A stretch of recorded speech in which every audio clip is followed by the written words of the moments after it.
So, atin hong tunghayan ang nakahandang presentation ng mga Married Men Group para sa Panginoon at para sa ating lahat.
The words you are about to experience are true.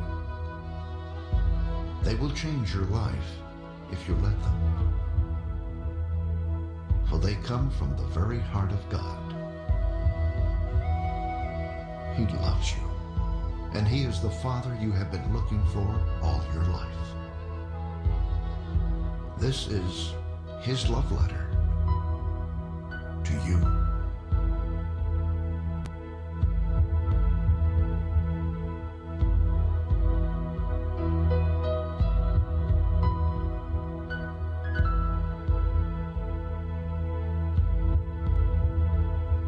My child, you may not know me, but I know everything about you. I know when you sit down and when you rise up. I am familiar with all your ways. Even the very hairs on your head are numbered, for you were made in my image. In me you live and move and have your being. For you are my offspring. I knew you even before you were conceived. I chose you when I planned creation. You were not a mistake, for all your days are written in my book. I determined the exact time of your birth and where you would live. You are fearfully and wonderfully made. I knit you together in your mother's womb and brought you forth on the day you were born. I have been misrepresented by those who don't know me. I am not distant and angry, but am the complete expression of love. And it is my desire to lavish my love on you, simply because you are my child and I am your father. I offer you more than your earthly father ever could, for I am the perfect Father. Every good gift that you receive comes from my hand, for I am your provider and I meet all your needs. My plan for your future has always been filled with hope, because I love you with an everlasting love. My thoughts toward you are countless as the sand on the seashore, and I rejoice over you with singing. I will never stop doing good to you, for you are my treasured possession. I desire to establish you with all my heart and all my soul, and I want to show you great and marvelous things. If you seek me with all your heart, you will find me. Delight in me, and I will give you the desires of your heart. For it is I who gave you those desires. I am able to do more for you than you could possibly imagine. For I am your greatest encourager.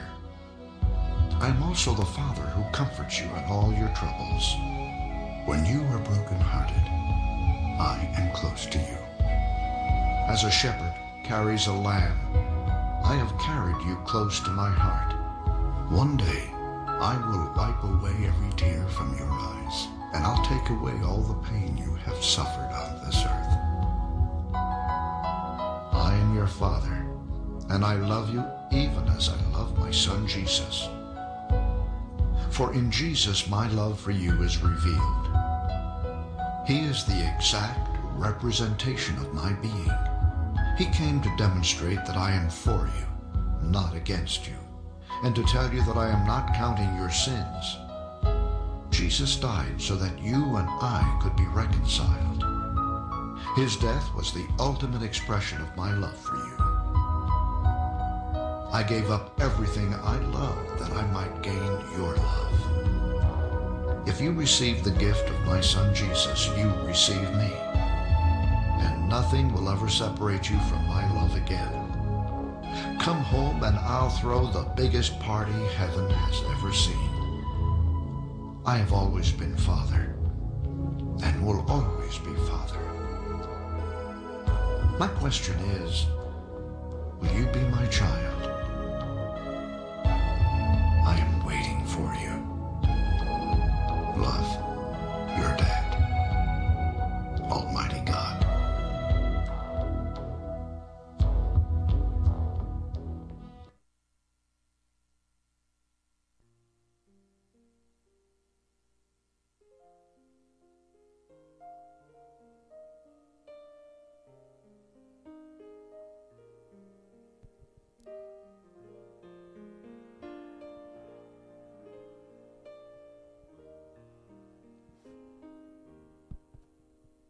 I gave my life for thee,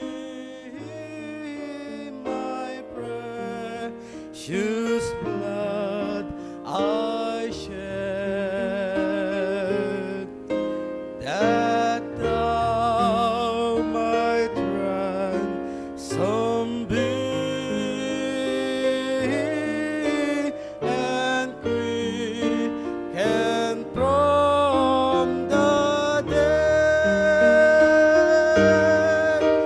I gave my life for thee. What hast thou given for me? I gave my life for thee. What hast thou given for me?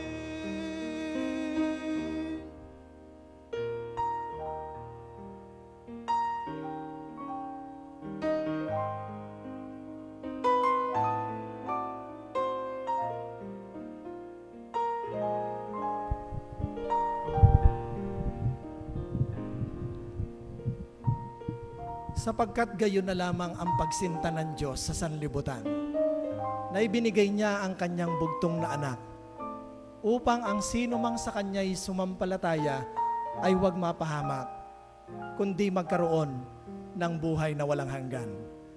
Juan 3:16.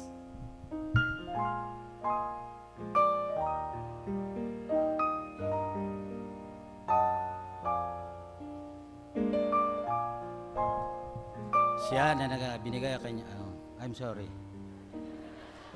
Siya na hindi pinagkait ang kanyang sariling anak, kundi binigay niya sa ating lahat. Gaano pa kaya, I'm sorry again. I'm sorry.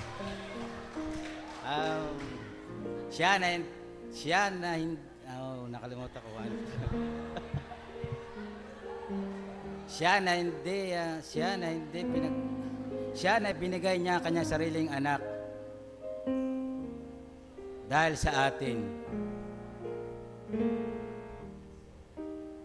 I'm sorry again.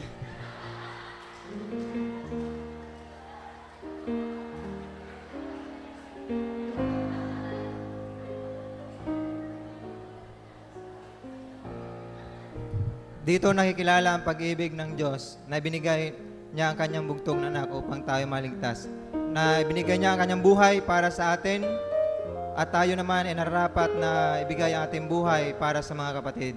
Unang Juan chapter 3 verse 16.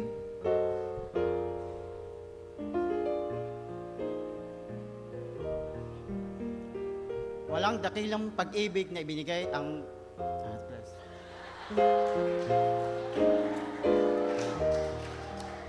Walang dakilang pag-ibig kaysa rito na ibinigay ng isang tao ang kanyang buhay dahil sa kanyang mga kaibigan. Juan 15:13.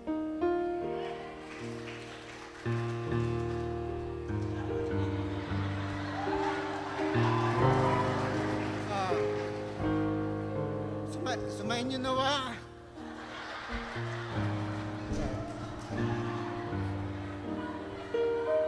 Okay.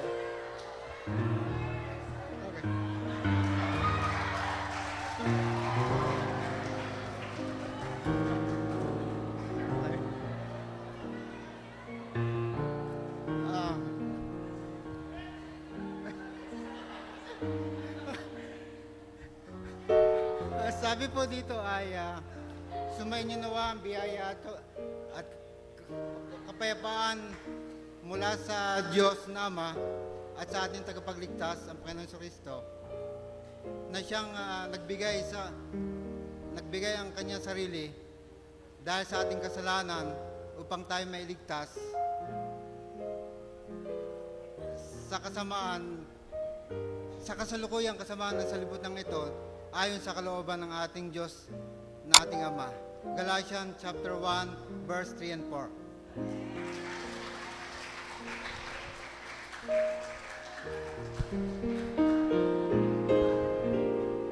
And I have brought to thee down from my home above salvation full and free, my pardon and my love. I bring rich gift to thee. What hast thou brought to me? I bring rich gifts to thee.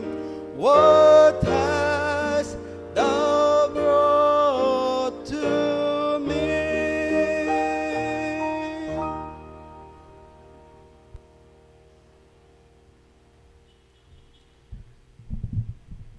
Kaya't sinasabi niya, nang umakyat siya sa itaas, ay dinala niyang bihag ang pagkabihag at nagbigay ng mga kaloob sa mga tao.